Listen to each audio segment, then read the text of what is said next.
abduudha. Okay. Amma mana fudhate. Okay. Sani kan nuti jechaa jiru si galee. Okay. Saniifuu dhiifama gaafadhu amma. Dhiifama gaafadhu. Inni amma ati fuula dhiiraa miti piroosesa isaa keessa seentee sirreessitee fi akka maalleen hin nyaadhamne yaaduun kunu waan isa jaalattetti fakkaatu danda'a. Yoo achi dhaqee bakka seenaa bira yoon harkadhee waliin jiraachuu dandeenya jee ta'uu danda'a. Abduma piroosesa kana keessatti godhachuu danda'a.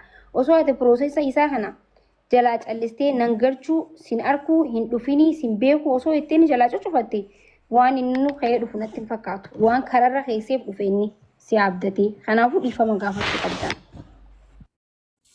Dheeressa obboleessa koo dhiifama.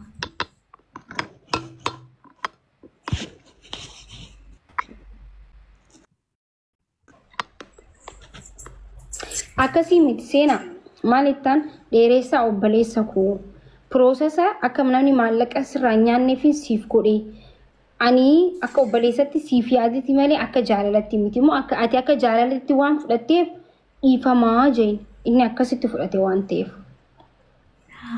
Okay, dheeressa piroosesa keessi jalqabee xumursiisuuf kootti akka maallaqni si jalaa nyaatamne taasisuuf kootti asitti si dheebuu dhabuu kootiinis dhiifama guddaa. Dheeressa dhiifama isii fudhatte. Dheeressa. Dhiifamni hunda caala waan ta'eef fudhadheera. Yoo ishiin garaa kutatte qofan fudhadha garuu narraa amma akkuna jaalachuu feeti. Wattu siwaat laab lawan ለመንፈስ ቅዱስ ሴጣኔን አታምጣው ገብርኤልን ኦብሲዳን ጋር ደርቤን ሲንጋላ ብሎክ ከቼ እርታዩ ሲጀመር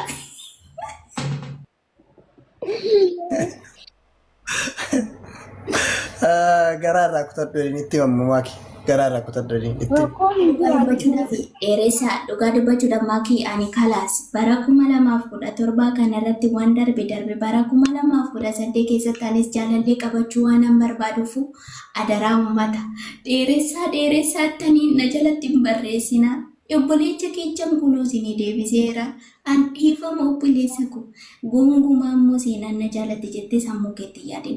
Dhugaa dubbachuudhaaf ani si jaaladhu. Sin beekamu seenaa sarrabbitti dhiisna malee nuti maaliif Ani jaalallee qabachuun barbaada kaaga maskii koo. Maakii okay lamaantu jira ni beekta as biratti akkas jettee ofirra kaa'e jaalalti hin beekamtu. Nama diimaa fakkaata gararraan nama gurraachi fakkaata. Bakka እንደዛ ነገር ነው. Biiftuun kana maasiin baatii galgala achi litti miti hanga nama dubbatte galgala akkas miti beektaa. Nah bakka ani immoo kan deemeef bar astruuf miti viizitiidhaan dhufeen astruuf miti yoo xiqqaatti ji'a tokko ji'a lama asturee biyyatti deebi'aaf ture. Nah ergasii garuu namoonni liivirratti arganii irratti fakkaate baay'een namoota dhufanii na fuudhanii bakka akka viizitii irraa karaa impiloomantiitti na hojjetamee asuma turu nedhee birriitti dabaladhee qaamaas taa'e jechuudha. Nah malee haalli jiru akkasii malee akka ishiin jettu kanas miti jechuudha. Dhugaan jiru ishiinis dubbatteetti baay'ee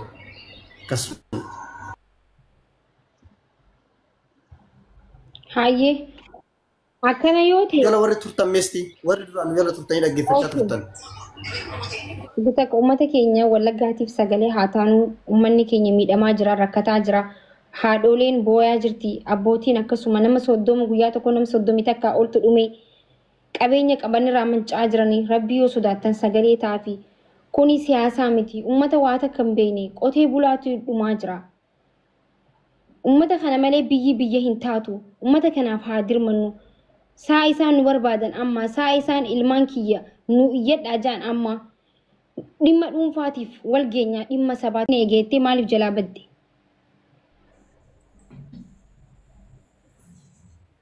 Jettee jirtaanii? Akkas jettee jirtamoo kijiba sirra kaayaa jiran nu himime? Saroko. Ani maakii በጣም ደስ ከበጃ መነቂ keessatti jecha hamaa tokkos fayyadamuun barbaadu. Galatoomii shukran. Tokkoffaa dheeressaa ani gaafuma Itoophiyaa dhaqaatu seenaa abdattee seenaan na jaalatti na wajjin jiraatte jettee tokkaatee Itoophiyaa irraa dhufaa jirta taanaan eerpoortii keessa gaafa aerooppilaanii yaabbattu san itti yaadisin jedhee sitti dubbadheera. Tokko maakii yoo poroosesii fixee fi gaafuma xiyyaara yaabbachuu dhaga'u saanuu jechuudha. Seenaan na wajjin jiraatte taate jettee too amanteetuma guutumaa guutuutti itti fudhattee xiyyaara seenta taanaan ani si wajjin karoora jiraachuun qabu dhaabi dubbii kanaa. Gimii waliin teenyee haasofna yoo ta'e dhugaa hin fudhatta yoo ta'e koottuu jecha jedhu jedheen. Inni lamaffaan 60 na jaalatti 60 na jaalattu kan jettu. Ani dhiirotii gaafulee jaalalaa naa dhiyeechan sitti himaan turre dhuguma dubbachuudhaaf jechuudha. Waan jaalalaa waan akkasii ana keessa hin jiru. Of keessa illee ani akka obbolummaatitti yoonaan si kabajee jaalalaa sitti haasa'uu seenaan na jaalatti jettee sammuu keetitti dhibbaan dhibbatti of amansiiste malee ana bira inni sun hin jiru. Oi sanii miti waan ani si gaafadhe qofa deebiseen ati sin eegattee jirtaani piroosesii yoo maaliif fixxeef mucaan kun si biratti akka deemu ni beektaa akka si jaalatu ni beektaa. Baazawee firii biizaa yookiin immoo gibinyetti biizaadhaan dhufe. Oi butaka gaafii si gaafadha shi dhiifama.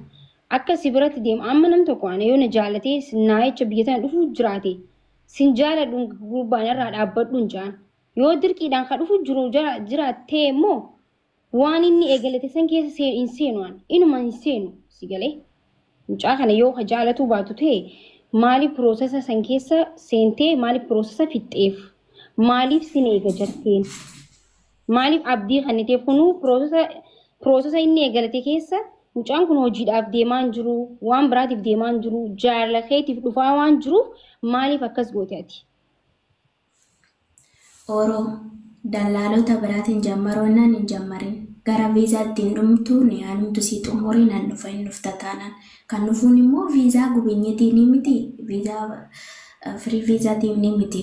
Kanaafuu maalan jedhe eerpoortii guyyaa san sa'aatii bararaa sa'aatirratti namtittiin akka tasaa seenaan deemtu yookaan immoo seenaa waan akkasii sun na mudate har'a manaan bahini jette namtittiin ta'u barsiistuudhaan namtichi eerpoortii keessa hojjeta. Inni bararaa deemee isheen hojii deemte jechuudha. Dirqama daa'ima qabuun qaba. Naa bilbilamee dheeressaa natti hin tolu. Namni si bira jira jennaan naan jedhe. Toleedhee eenyu akka fuudhee galee hin beeku.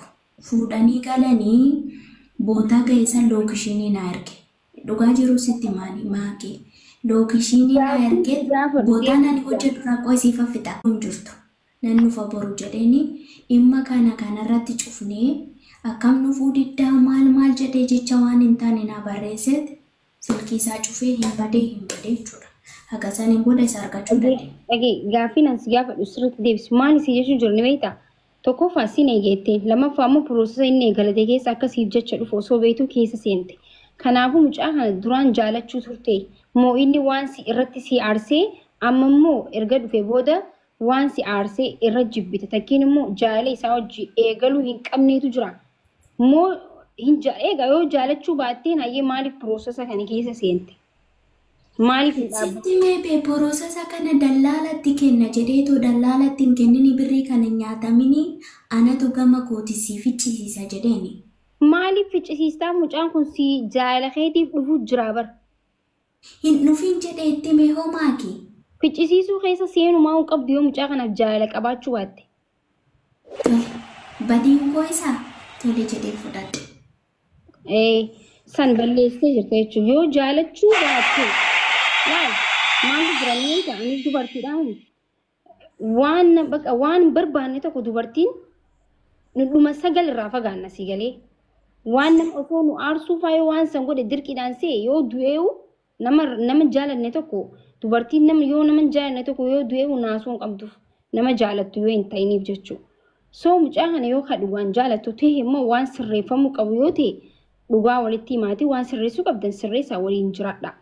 Yoo garuu hin barbaadu akkanumatti piroosesa immoo dogongoreetii yoo heetu taate dogongora keessa. Haala mijeeffadhee kan naa ergeeyyuu dallatee na biraa badee jechuudha. Dallateet onlaayinii irraa badee lookishin mana ergee uummatatti iyyuu kana himna na amanuu didan ittiin aansee dheeressaa.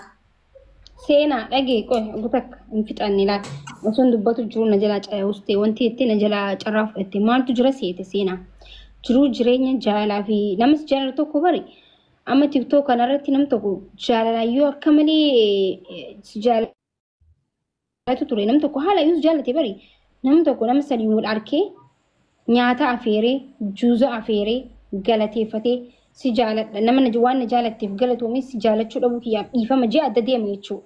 Kun jechuun nama guddaa si godha si galee amma inni eelillee qabatee gaafa akkana dhaabbatee si eegu mucaan kun biyyaaf haarawaa siif jecha dhufee jaalakeetiif dhufee just bika hojiitillee namallee barsiisteeni biyya san qubachiistee isaaf gaarii taatee akka namni jaalallee gaarii ta'uu baattullee obboleetii gaarii ta'uu hin dandeessa jechuudha. Waan danda'u waan inni barbaadu san achi biratti gootee fi irraa yoo fagaatteellee akka miidhamtutti hin fudhatamtu jireenya isaa keessattillee because baga gaariitti si haasaa anaa jaalateeni na jaalachuu hin dandeenye jee gaariitti si himata fi galeen osoo akkas gootee bareedaa ture hin taane garuu itti balleessitee jirtaan seenaa dhiifama gaafachuu qabdan. Maakii koo gargaaruu bee ammas gargaaran jira akka obbolummaatti bira dhaabbachaa jira mucaa kana badeetti gateen hambisnee gaman bira dhaabbachuu qabuun bira dhaabbadhee jira dhugaa dubbachuudhaaf inni dubbachuun ni danda'a. Maybe biyya waadda harawaadhaa waan ergamuufi qabu nan ergaafi waan godhamuufi qabu nan godhaafi ammayyuu taanaan innis ni obboleessa kooti maaliif wajjin nama waan baay'ee dabarsiteedha. Lammaffaa immoo gaafii tokko si gaafachuu barbaadanii sirra gaafii tokko jabicha waan ayyamu baatte. Innis ani waan hin jaalallee qabuufan gaafii jaalalaa keessi himachuu dide. Maaliif silkii koo lookishii paaswoordii silkii kootiitii miti tiiktookii kiyyayyuu haga ammayyuu sirraan kaasne. Gaafii kana bichaa deebisi ani jaalallee waan hin qabuufan gaafii jaalalaa keessi himachuu dide moo dhimma dhuunfaa kootiin kan wal qabate si himachuu dide. Sumatu beeka. Ani maalan jaalallee dheeressa dhugaa rabbiidhaaf jedhee dubbadhu. Ani jaalallee waan hin qabuuf asii dide moo dhimma dhuunfaa kiyyaaf asii dide. Seenaa mee dubarri bara kanaa TikTokii 5 qabdi maal taate? Shan qabaattee jaha qabaattee dhugaa jiru.